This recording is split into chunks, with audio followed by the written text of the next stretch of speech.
वे पूर्णतः अनपढ़ हैं। न जाने कितनी ही पुश्तों से भीख मांगना उनका पेशा है।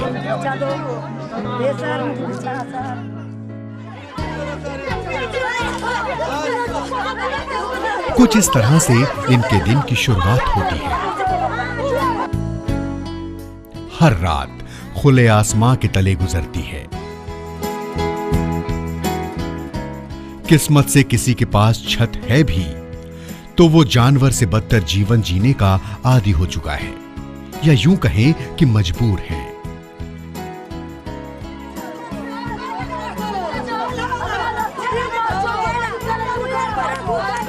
संस्कृति के अभाव में ये जानवरों की तरह लड़ते झगड़ते हुए अपना जीवन यापन करते हैं।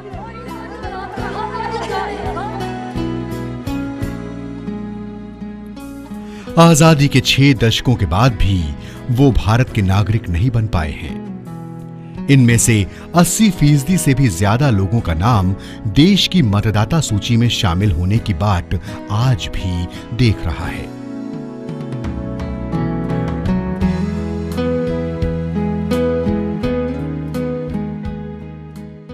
मेरा नाम सर सरबली देवी का राशन कार्ड नहीं है, भीख मांग को खाते हैं सर।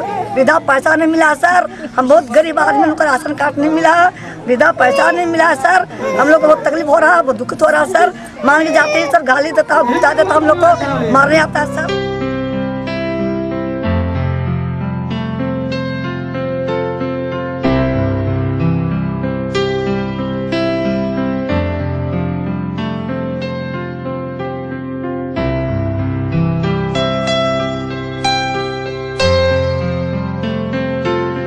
झारखंड और बंगाल प्रांत के शहरी इलाकों के समीप पीढ़ी दर पीढ़ी रहने वाले गुलगुलिया समुदाय के लगभग 3 लाख नागरिकों की ये दर्द भरी दास्तां है।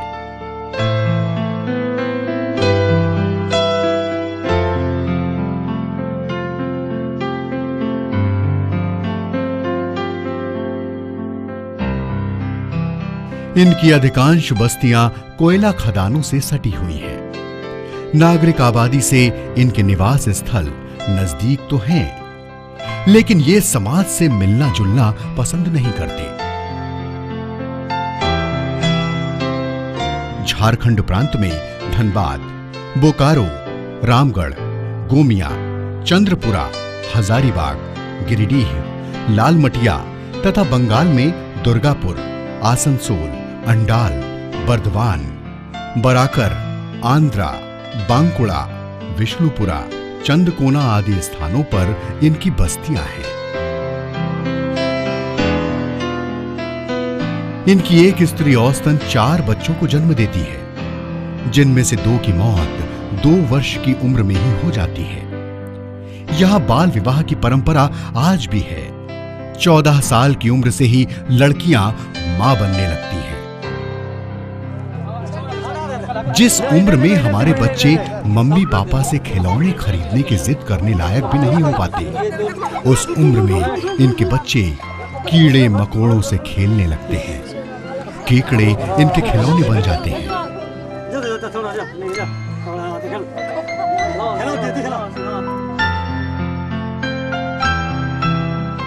भीख मांगना तो ये पहले मां की कोख में, फिर उसकी गोद में ही सीख लेते हैं।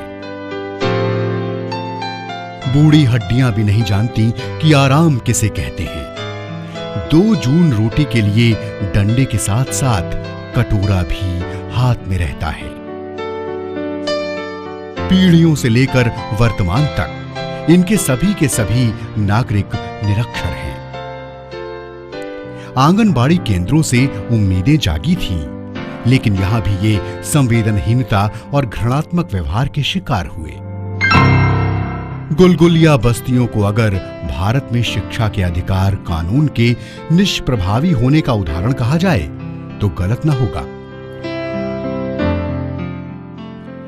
भले ही ये समुदाय हिंदू धर्म का अनुयायी है, लेकिन पूजा पाठ की किसी भी विधि को न तो जानता है और न ही मानता है। अगर इनके पास बीपीएल नंबर नहीं है और अगर ये गरीबी रेखा से नीचे नहीं जीते हैं तो अब हिंदुस्तान का कौन सा समुदाय होगा जिसको हम गरीबी रेखा से नीचे मान सकते हैं।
के जाड़े की शुरुआत का एक दिन, झारखंड का एक गुलगुलिया गांव।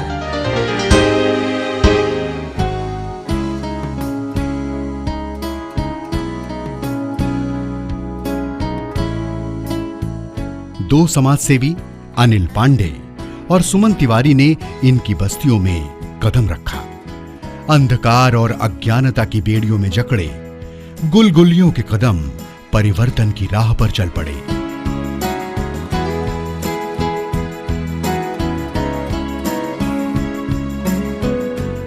झारखंड प्रांत के धनबाद जिले के निवासी अनिल पांडे और सुमन तिवारी प्रतिष्ठित समाजसेवी हैं।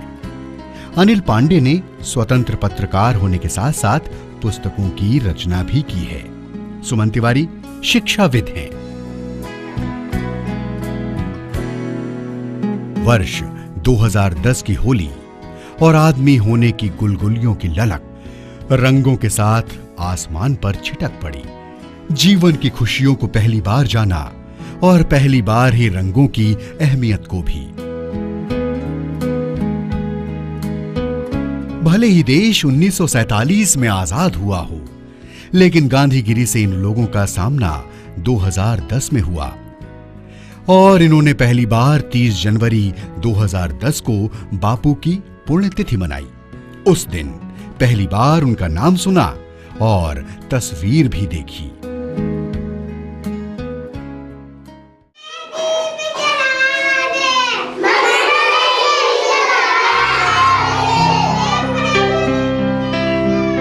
वो अब समाज की मुख्य धारा से जुड़ रहे हैं।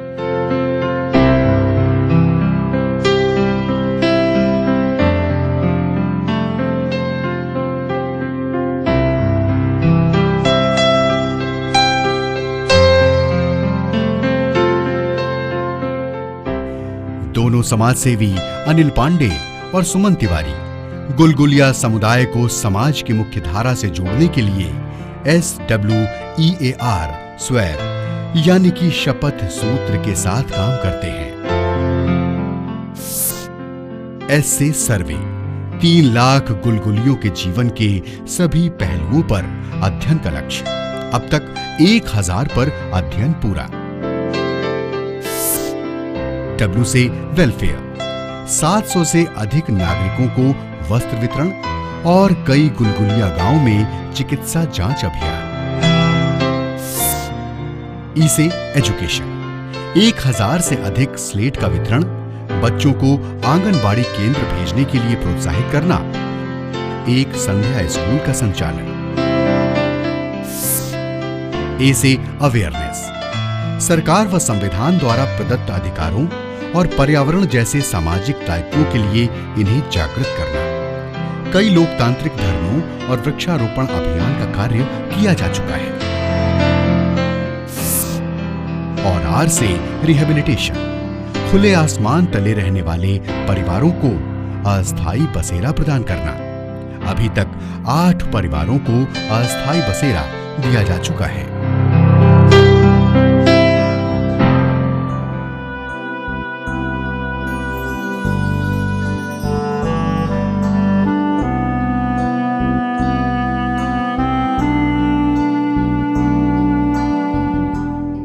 ये सही समय है। उन्हें मदद, संवेदना और मार्गदर्शन के हाथ चाहिए।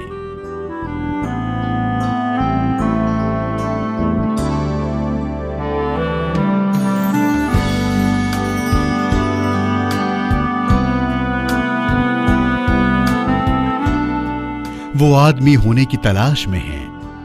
इन 3 लाख गुलगुलियों पर एक अध्ययन और सर्वेक्षण की तत्काल जरूरत है, क्योंकि सरकार की नजर में तो इनका अस्तित्व ही नहीं है और समाज की नजर में वो इंसान नहीं है।